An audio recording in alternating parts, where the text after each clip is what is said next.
এই অন্তর্বর্তীকালীন সরকার বাংলাদেশের সকল শহীদ পরিবারের সাথে না বসে এই অন্তর্বর্তীকালীন সরকারের চেয়ার থেকে নিজেকে নামাতে পারবে না, কিন্তু সাহস তাদেরকে করতে দেওয়া হবে না। প্রত্যেক উপদেষ্টাকে জবাবদিহি করতে হবে।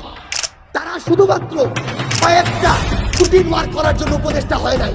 কি সংস্কারটা করলো এই 1 বছরে, যেটা বাংলাদেশের মানুষকে আগামী 10 বছর সুবিধা দিবে, সেটা এখানে উন্মুক্ত মঞ্চে তাদেরকে ঘোষণা করতে হবে। এই 11 মাসে যেই বাংলাদেশ দেখেছি, এই বাংলাদেশ এর আগে আমার 28 বছরের জীবনে আমি দেখি। আমাদেরকে এভাবে দেখানো হয় না। আমাদেরকে যেটা রাজনীতিবিদরা বিভিন্ন গুরুত্বপূর্ণ জায়গায় দায়িত্ব পালন করা মানুষগুলো দেখায়, তা অনেকটা সেটা যেটা তারা মনে করে যে দেখানো উচিত, সেটা নয়, এটা অ্যাকচুয়াল ঘটছে। তাই আপনাদের সাথে আমার জায়গা থেকে আপনাদের সন্তান হিসেবে, অভ্যুত্থানের একজন সহযোদ্ধা হিসেবে এই বিষয়গুলো নিয়ে কথা বলতে চাই।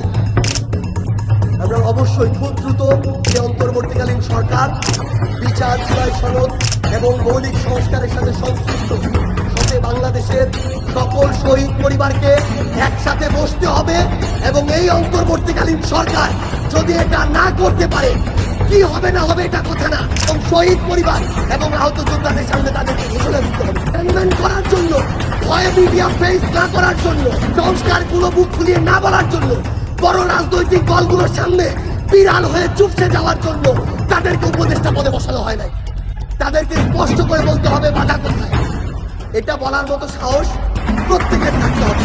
যারা অভ্যুত্থান পরবর্তী সময়ে দায়িত্ব পেয়েছে, ইভেন আমাকেও আমার সকল সীমাবদ্ধতা, আমার সহযোদ্ধা যারা আমরা এই আন্দোলনে কিছুটা হলেও নেতৃত্বের জায়গায় ছিলাম, আমাদেরকেও আমাদের এই দায়বদ্ধতা এখানে দাঁড়িয়ে আপনাদের সামনে জবাবদিহি করতে হবে।